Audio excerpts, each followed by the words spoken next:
I want to move on now to our next speaker, and so we're now transitioning to a set of speakers who will discuss the elements of this study that were necessary to come up with estimates of the impacts of these emissions that Josh was just discussing.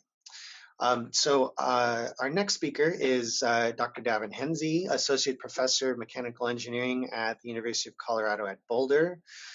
He is a global air quality and climate modeler, and he and his colleagues at UC Boulder were the ones who undertook quite complex and impressive modeling analysis of the ways in which these real-world diesel NOx emissions are changing the air that we breathe.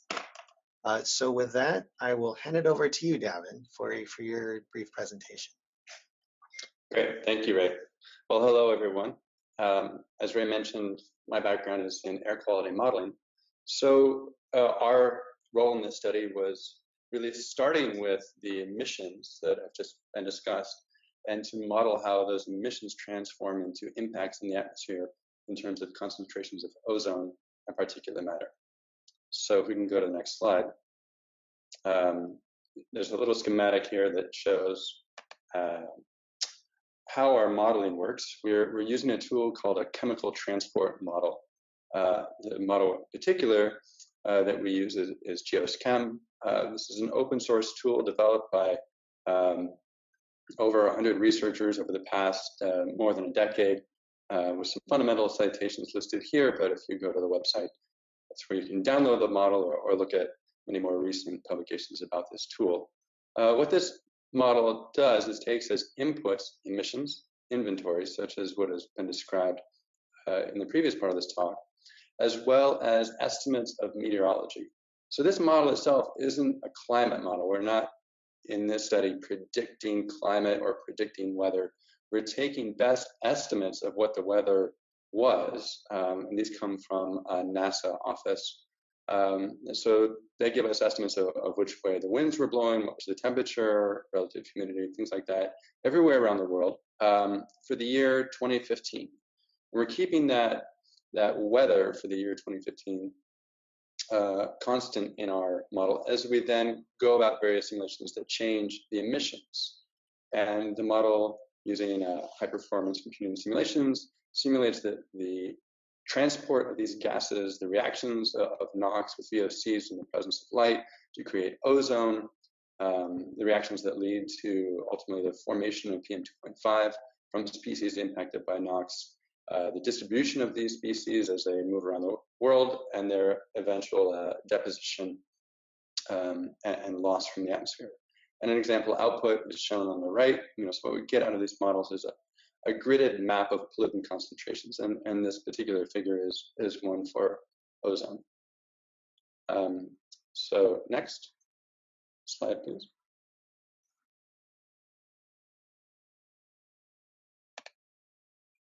There's been a lot of use of global models like this historically for evaluating the health impacts of various emissions owing to human activity. So some papers cited here at the top of the slide looked at the impacts of all fossil and biofuel. Previous studies from Susan Annenberg had looked at the impacts of black carbon. And the previous study from Drew Shindell looked at widespread adoption of vehicle standards.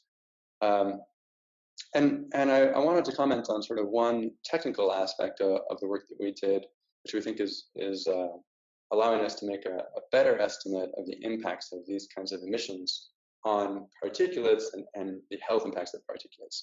And that technical advancement, the need for it is really highlighted in the figure shown at the bottom of the screen. On the left, you have population distribution in the Northeast. And on the right, you have a zoom over just the Northeast of what our model output looks like. And you can see that our model operates on a set of discrete grid cells that are large because we have to have a global coverage for this tool. And so our ability to resolve in the model really fine scale features of population is limited. Our model grid cells are 2 by 2.5 degrees, so on the order of a couple of 100 kilometers on the side. And that means that our estimate of the PM2.5 in Manhattan is the same as our estimate of the PM2.5 in eastern Pennsylvania. And this makes it difficult to resolve changes in exposure, which is literally the product of a PM2.5 concentration with a population value. And so you can see that the gradients in population are much sharper than the gradients that we can resolve in our model. Some work from our group, some work from Jason West's group, and others have gone through studies to try to quantify how much of an error this might make in global modeling studies of PM2.5 health impacts. And it can be anywhere from 5 to 40%, depending on what type of PM2.5 is being considered. So this is an error that you're able to evaluate over the US because we have the ability to run just regionally very high resolution models and see what the difference is. But we're not able to correct for that bias globally just using models. So let's go to the next slide, which shows a piece of information that's now being used in a lot of studies looking at the burden of disease owing to PM2.5 on global scales. And the map on the right is an estimate of surface level PM2.5 concentrations that's built from a combination of remote sensing data, so satellite instruments, such as MODIS, MISR, CWIFS, and Calliope, combined with the information from a model that allows us to relate the properties that a satellite sees related to aerosols to concentrations at the surface, along with other sort of geostatistical information about elevation, land cover, land use type, to derive this map that's resolved at the 0.1 degree scale. So this is at the approximately 10 kilometer scale. So these kinds of maps that are really based on our best estimate of a blend of modeling and data analysis have provided a high resolution estimate of PM2.5 throughout the globe. And on the left, again, you can see a zoom of what one of our global model grid cells would look like over the Great Lakes, where typically we would have just one estimate of PM2.5. Well, what we're using the satellite data for our study is to downscale that value so that the distribution of PM2.5 in our model is distributed in a relative sense, following this information from the high resolution satellite map. So we're using the information from the satellite studies to say, out of our grid cell, like what corner of the box or what part of the box at the 10 kilometer scale is the PM2.5 most likely located in. We can also then try to correct for some biases in our model, areas where we might be over predicting or under predicting PM2.5 at the coarse 2.5 kilometer scales. And so for our present day simulations, we can rescale our model estimates so that at the coarse scale, we're matching the data provided by the satellite study. And so this gives us an estimate of PM2.5 that's shown on the lower right. You see the variability in PM2.5 is now a much better match in terms of the gradients with the variability in population. When we do simulations of future time periods, we look at the relative distribution of PM2.5 within a grid cell. We don't rescale it because we're looking at some future projections, but we still can use information provided from the satellite to tell us within any grid box where is the PM2.5 likely located. Next slide, please. So that's just that was kind of details on a trick that we're using to improve our estimate of PM2.5. Here we're showing some output from our modeling results. The details of the inputs of the model are described on the left, and we've already heard a lot about the emissions. And I'll just mention again that the meteorology that we're using for all of these simulations, whether in 2015 or 2040, is a meteorology for 2015. So we're not looking at the impacts of climate change on air pollution. We're looking at, within a fixed climate, what are the impacts of changing emissions? And so in the top row, on the upper left, we show the impact of the difference between the baseline scenario and the limit scenario in terms of its impact on PM2.5, and on the right, the impact on ozone. And the units for PM2.5 are shown in micrograms per meter cubed. For ozone, we're looking at a metric of ozone, which is the maximum daily 1 hour average over 6 months in units of ppb. So again, this is showing the difference between baseline and limit scenarios. This is essentially the PM2.5 or the ozone that comes from the excess diesel NOx under present-day conditions, and from these 11 major markets. So for PM2.5, you see estimates that exceed a microgram per meter cubed, and also for ozone values that go over ppb. They're fairly significant concentrations. You also see that the concentrations of ozone impacted by this excess diesel NOx have an appreciable value almost throughout the entire northern hemisphere. You see a much greater smearing for ozone beyond the regions where this excess diesel NOx is being emitted, owing to the longer lifetime of ozone relative to PM2.5. Then the next rows of this table of figures show the difference between the baseline 2040 scenario and adoption of various alternative scenarios. So the second row here shows our Euro 6 scenario. So this is countries essentially that had not yet done so otherwise, adopting Euro 6 standards. This is having the largest impact on PM2.5, primarily in the countries where this scenario is having an effect on emissions, so China, Mexico, Brazil, and Russia. And then again, you see the impacts of this benefiting ozone concentrations in wide parts of the world. Going beyond this, we look at the RDE scenario. So this is the real driving emissions programs being implemented in places that already had adopted Euro 6. So as we heard earlier, this would have big impacts in India and the EU as far as changing emissions. And here what we see that has locally impacts on PM2.5 and slightly more broadly impacts on ozone. And then additional benefits to be obtained by adopting next generation standards. And you start to see changes in particulates here, even over the US. And again, changes in ozone that are occurring more broadly. But again, here's where we start to see changes in ozone concentrations over the US relative to the RDE and even relative to our baseline scenario. So these are the changes in our concentrations of PM2.5 and our changes in concentrations of ozone shown at the surface. So our models do estimate three-dimensional distributions of these concentrations. And Susan will be talking about the associated health impacts, and Lisa will be talking about the impacts on crops. But another part of the impact study that our group looked at was the impact on radiative forcing, which is a metric for climate studies. So let's go to the next slide.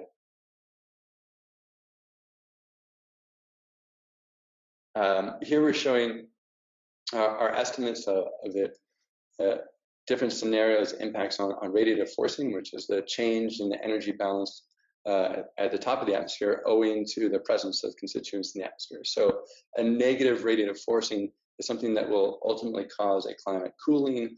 Positive radiative forcing is something that will cause a climate warming. And if we look at the present day impacts of this excess NOx, it's a complicated story because NOx impacts so many different constituents in the atmosphere. It impacts the aerosols, as we saw, it impacts the ozone. It also impacts methane. And these different species had different radiative impacts. So the types of aerosols formed by NOx tend to be cooling. So actually this excess diesel NOx that we have presently is leading to a negative radiative forcing. It's also causing changes in ozone. Ozone is a greenhouse gas, so that's causing slight positive radiative forcing. The presence of additional oxidants owing to NOx can decrease the lifetime of methane, which is a potent greenhouse gas. So decreasing the concentrations of that greenhouse gas causes a negative radiative forcing. So you see there's positive and negative impacts, and these all add up to a net impact of excess diesel NOx that we think is a slight negative radiative forcing in present day conditions. When we look at the future scenarios, then we're talking about reducing this. So the signs of these impacts all change, and we find net impacts that are slightly warming in terms of the sign of the radiative forcing, but the magnitudes are overall fairly small. So we're talking about tens of microwatts per meter squared. So we thought this was an interesting thing to explore, whether changing these emissions of NOx would have a significant impact on climate just via these pathways alone. And we want to sort of put these numbers in context and point out that, say, the radiative forcing carbon dioxide from pre-industrial to present days is measured in watts per meter squared. It's a few watts per meter squared. And here we're talking about tens of milliwatts per meter squared. So not a huge effect relative to something related to carbon dioxide. Also not a huge effect compared to the climate impacts of black carbon. So overall, there's, I think, room for a more comprehensive analysis of climate impacts of these types of changes to diesel vehicles that we would plan on exploring in the future, that would look at co-emissions of black carbon, that would also consider what are the impacts of these scenarios on, say, people's adoption of vehicle choice, which might have emissions of different species, or in meeting the diesel NOx standards. Sometimes there are fuel penalties for doing so that might be changing, say, the CO2 emissions associated with particular driving needs and patterns. So I think from the NOx alone, not a big climate impact, but potentially a need for future studies that look at this from a more holistic perspective. So with that, I guess we might pause to take a question or two before going on to the other impacts. Okay, great. Thank you, Daven. Just maybe two questions for you.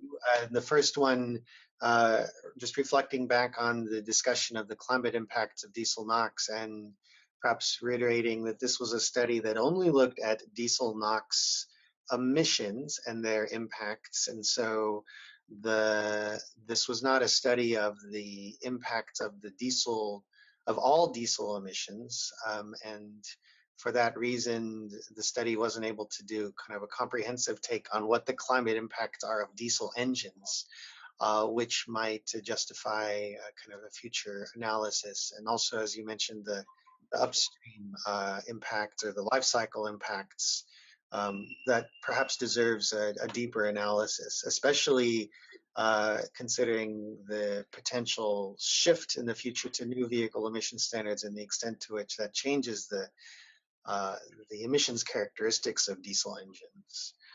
We got, so if you would just comment on that, but we also got a question about non-diesel sources of emissions. So if you could comment as well on what we know about non-diesel sources of nitrogen oxides, how those were treated in this study, and their contributions globally to, say, the ambient concentrations of PM2.5 in ozone. Sure. So maybe on the first question, as you mentioned, there are many species emitted from diesel vehicles. There are many species associated with transportation emissions. Our evaluation here was just on the NOx impacts, and so a more complete analysis would be to also look at the black carbon and even the impacts of adopting these types of scenarios on CO2. We don't think that there's exact one-to-one correspondence between excess diesel NOx and the amount of excess emissions or the amount of changes to emissions that you would get for these other species, black carbon and CO2. So those would need to be separate studies. In terms of the other species or the other sources of NOx that we considered, the presenters earlier have discussed in great detail the diesel NOx contributions to our modeling, but we also included NOx from all other sort of known sources. Transportation emissions alone contribute to about a third so diesel transportation contributes about a third of all global anthropogenic NOx emissions. We have another 20% from power plants, another 20% from industry, and about another 20% from shipping.